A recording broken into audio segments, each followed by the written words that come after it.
রহিম রব্বি ইশরাহ লি সাদরি ওয়া ইয়াসসির লি আমরি ওয়াহলুল উকদাতাম মিন লিসানি ইয়াফকাহু কাওলি।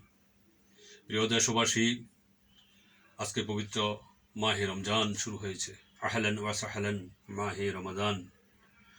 দেশবাসীকে পবিত্র মাহে রমজানের মোবারকবাদ। এটা একটা গুরুত্বপূর্ণ মাস, রহমত, বরকত, মাগফিরাতের মাস হচ্ছে এই মাহে রমজান। এই মাসে পবিত্র কোরআন নাজিল হয়েছে। আল্লাহ পবিত্র কোরআনে বলেছেন, ইয়া আইয়ুহাল্লাযীনা আমানু কুতিবা আলাইকুমুস সিয়ামা কামা কুতিবা আলাল্লাযীনা মিন ক্বাবলিকুম লাআল্লাকুম তাত্তাকুন। আবার আল্লাহ সুবহানাহু ওয়া তাআলা বলেছেন, শাহরু রমাদান আল্লাযী উনজিলা ফীহিল কুরআন হুদাল লিন-নাস ওয়া বায়্যিনাত মিনাল হুদা ওয়াল ফুরকান। এখন এই মাসটা হচ্ছে মৌসুমের মাস।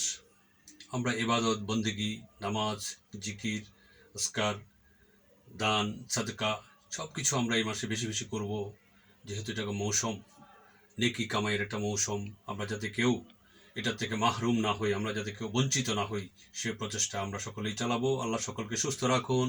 মাহে রমাদানের ফজিলত সকলের ঘরে ঘরে পৌঁছে যাক, সকলে যেন এই ফজিলত অর্জন করতে পারেন, এই আশাবাদ ব্যক্ত করে আবারও দেশবাসীকে মোবারকবাদ জানিয়ে, বাংলাদেশের ডেমোক্রেটিক মুভমেন্টের পক্ষ থেকে অভিনন্দন জানিয়ে এখানে শেষ করছি। আল্লাহ হাফিজ।